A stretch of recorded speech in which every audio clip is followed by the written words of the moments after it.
Assalamualaikum warahmatullahi wabarakatuh. Perkenalkan, saya adalah Muhammad Yasir Suroto, peserta dari Rakamin Academy yang mengikuti program Kimia Farma Big Data Analytics. Saya saat ini ingin mempresentasikan tentang dashboard performance yang menjadi tugas akhir dalam program ini. Sebelum saya sampaikan dashboard performance yang telah saya kerjakan, saya ingin menyampaikan beberapa informasi. Yang pertama adalah informasi mengenai diri saya. Saya adalah mahasiswa S1 undergraduate dari program studi informatika di Universitas Islam Indonesia. Saat ini saya sedang menjalani kuliah semester 6 dan saya berpengalaman dalam bahasa pemrograman Python, Java, dan PHP. Juga saya cukup berpengalaman dalam database SQL. Saya berdomisili di Sleman, Yogyakarta, dan berikut terdapat email dan LinkedIn yang dapat dicek.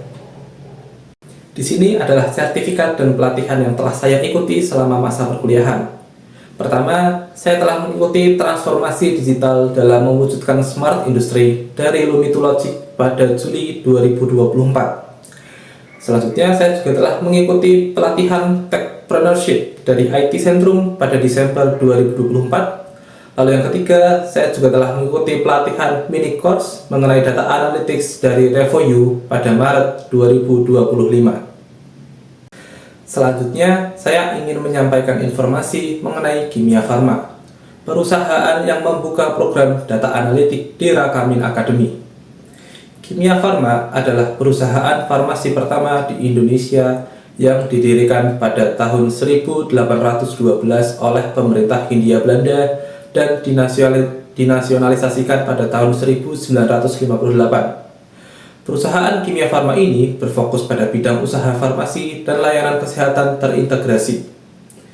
Kimia Farma memiliki beberapa pabrik yang tersebar di Indonesia, dengan cabang apotek berjumlah 1.200 lebih dan klinik berjumlah 450 lebih, serta lab klinik berjumlah 75 lebih. Kimia Farma memiliki anak perusahaan. Yang pertama, PT Kimia Farma Apotek yang berfokus pada retail farmasi, lalu juga ada PT Kimia Farma Trading and Distribution yang berfokus pada distribusi, lalu selanjutnya ada PT Kimia Farma Sunghun Pharmasophia yang berfokus pada bahan baku obat dan PT Faspros yang berfokus pada produksi obat. Kimia Farma memiliki fokus pada inovasi farmasi dan peningkatan layanan kesehatan nasional serta internasional. Kemudian, saya ingin menyampaikan informasi mengenai proyek akhir yang diberikan. Latar belakang dari proyek ini adalah tantangan dari Kimia Farma dalam memproses data yang besar untuk meningkatkan efisiensi operasional dan strategi bisnis untuk kedepannya. Maka diperlukan pendekatan analytics untuk dapat memberikan wawasan mendalam mengenai keadaan dan tren pasar. Data yang tersedia untuk dilakukan analisis yaitu yang pertama ada dataset penjualan yang berisi data transaksi dari seluruh cabang di Indonesia. Lalu yang kedua terdapat dataset stok gudang yaitu berisi data stok produk yang disimpan di dalam gudang. Lalu terdapat dataset kantor cabang yang berisi informasi cabang Kimia Farma di Indonesia. Lalu yang keempat terdapat dataset produk berisi data produk yang dijual. Masalah yang ingin diselesaikan adalah bagaimana tren pendapatan dan penjualan Kimia Farma dari tahun 2020 hingga 2023. Kemudian juga ingin mengetahui provinsi atau kota mana yang memiliki profit tertinggi dan terendah, lalu kota mana yang memiliki cabang dengan performa yang rendah. Selanjutnya juga ingin mengetahui pola rating dari cabang yang ada serta kepuasan pelanggan terhadap layanan cabang Kimia Farma. Kemudian saya ingin menjelaskan bagaimana saya mengerjakan dashboard performance ini. Terdapat beberapa tahapan yang saya lalui untuk dapat menghasilkan dashboard yang baik ini. Yang pertama, saya melakukan importing dataset ke BigQuery. Dataset yang saya import ke BigQuery adalah yang pertama terdapat data transaksi dengan nama KF Final Transaction. Lalu yang kedua terdapat data stok gudang yang bernama KF Inventory. Lalu yang ketiga terdapat data kantor cabang yang bernama KF kantor cabang. Lalu yang terakhir, terdapat data produk yang bernama KF produk. Selanjutnya, setelah semua data yang sudah tersedia ini, maka saya lakukan import data dengan dimulai dengan pengaksesan Google Cloud Console dan membuka bagian BigQuery. Kemudian di dalam BigQuery ini, saya buat project baru dengan nama Rakamin Kimia Farma Analytics dan dataset yang bernama Kimia Farma. Dalam dataset ini, saya tambahkan keempat dataset yang telah disediakan sebelumnya dengan skema otomatis yang fiturnya telah disediakan dari BigQuery. Tahapan selanjutnya jika importing data sudah dilakukan adalah membuat tabel analisa. Tabel analisa ini berisikan data-data hasil agregasi yang diantaranya terdapat persentase laba, net profit, dan juga net sales. Dalam pembuatan tabel analisa ini, ada kode yang digunakan dengan bentuk SQL. Saya akan jelaskan mengenai kode yang saya gunakan untuk pembuatan tabel analisa ini.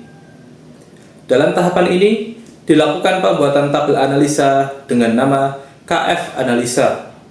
Selanjutnya, saya membuat Common Table Expression atau CTE dengan nama transaksi. CTE ini berisi data-data hasil penggabungan dari ketiga dataset yang digunakan, yaitu data transaksi, data kantor cabang, dan juga data produk. CTE ini juga berisi agregasi dari data-data yang ada dalam ketiga dataset tersebut. Selanjutnya, saya menghitung persentase laba dengan dasar harga produk. Persentase laba ini memiliki ketentuan sebagai berikut. Jika harga kurang dari 50.000, maka diterapkan laba 10%. Jika harga di antara 50.000 dan 100.000, maka diterapkan laba 15%. Jika harga di antara 100.000 hingga 300.000, maka diterapkan laba 20%. Dan terakhir, jika harga di antara 300.000 dan 500.000, maka diterapkan laba 25%. Kemudian, tahap ini menghitung net sales dan juga net profit. Dapat dilihat pada kode tersebut, digunakan data harga dari data produk yang dikalikan dengan persentase diskon dari data transaksi. Kemudian untuk net profit, dikalikan lagi dengan persentase laba yang telah dihitung sebelumnya. Selanjutnya, di sini terdapat kode SQL untuk menghubungkan tiga dataset yang digunakan menggunakan join. Ketiga dataset tersebut adalah data transaksi yang menggunakan simbol T, data kantor cabang dengan simbol KC, dan data produk dengan simbol P. Ketiga dataset dihubungkan dengan ID dari masing-masing data. Terakhir, terdapat kode select all from transaksi. Ini adalah kode untuk memasukkan Common Table Expression atau CTE dengan nama transaksi ke dalam tabel analisa. Alhasil, dari tabel analisa yang telah dibuat, saya dapat membuat dashboard dengan data dari tabel analisa. Dalam dashboard ini, terdapat beberapa hal yang saya masukkan. Pertama, terdapat summary dashboard yang berisi snapshot yang terdiri dari revenue atau keuntungan yang didapatkan, kemudian sales yang berupa pendapatan dari hasil penjualan, lalu juga terdapat rating cabang dan juga rating kepuasan pelanggan. Keempat snapshot ini adalah nilai rata-rata dari masing-masing data. Dari sini, kita bisa mendapatkan informasi rata-rata dari keuntungan, pendapatan penjualan, rating cabang, dan juga kepuasan pelanggan secara keseluruhan. Selanjutnya, terdapat line chart yang menampilkan bagaimana pola pendapatan Kimia Farma dari tahun 2020 hingga 2023. Dari sini, kita bisa lihat terdapat penurunan pendapatan pada bulan Februari di setiap tahunnya. Dengan informasi ini, kita bisa mencari akar permasalahan yang membuat penurunan pendapatan pada bulan tersebut. Selanjutnya, terdapat 5 cabang dengan rating cabang yang tinggi, tetapi rating transaksinya atau kepuasan pelanggan dalam belanja di cabang tersebut rendah. Di sini, kita bisa mendapatkan informasi bahwa cabang yang mungkin memiliki fasilitas yang baik, namun memberikan pelayanan transaksi yang tidak membuat pelanggan puas. Kita dapat membenahi hal ini dengan cara memberikan pengujian kepada para staf di cabang tersebut dalam melayani pelanggannya. Selanjutnya, di paling kanan terdapat total profit setiap cabangnya yang digambarkan dengan map. Ini dapat memudahkan dalam membaca data mana cabang yang memiliki keuntungan paling tinggi dan mana cabang yang memberikan keuntungan yang rendah. Selanjutnya, di paling kiri bawah terdapat perbandingan penjualan di setiap produknya. Ini digambarkan dengan pie chart. Dengan hal demikian, kita dapat melihat produk mana yang memberikan pendapatan penjualan yang paling tinggi dibandingkan produk lainnya. Kemudian di pojok kiri atas terdapat filter yang dapat digunakan untuk mencari data secara lebih spesifik. Di filter tersebut disediakan untuk mencari data di waktu dan kota yang diinginkan, serta kontribusi produk dalam dashboard ini. Setelah saya jelaskan semua halaman dashboard yang saya buat, saya akan demonstrasikan penggunaan dashboard ini beserta dengan filternya. Selanjutnya, terdapat snapshot yang berisi kota yang memiliki rating cabang terendah. Diatur dengan background merah supaya menjadi peringatan. Peringatan ini supaya memberikan informasi bahwa cabang tersebut memerlukan perbaikan supaya dapat meningkatkan cabang ratingnya. Selanjutnya, terdapat rating semua cabang setiap bulan yang dilakukan dalam bentuk rata-rata.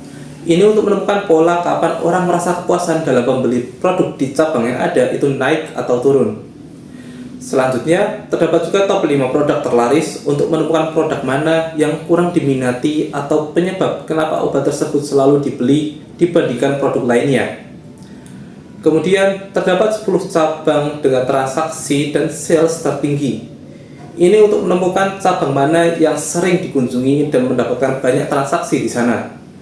Kemudian juga terdapat filter yang tersedia hanyalah tanggal dan provinsi mana yang ingin diketahui informasinya. Kemudian di akhir presentasi ini saya akan lakukan sedikit demonstrasi pada dashboard yang telah saya buat. Pada halaman pertama ini saya akan atur filternya menjadi tanggal 1 Februari 2021 hingga tanggal 28 Februari 2021. Di sini kita dapat melihat perubahan pada semua elemen dashboard kecuali pendapatan Kimia Farma, karena elemen ini memang untuk menampilkan dari rentang 2020 hingga 2023. Terdapat angka hijau dan merah di bawah snapshot yang ada. Ini menunjukkan perbandingan dengan periode sebelumnya, apakah ada kenaikan atau penurunan. Selanjutnya, filter kota saya ubah menjadi kota Palu. Dapat dilihat bahwa semua elemen dashboard berubah menyesuaikan data yang berada di kota Palu.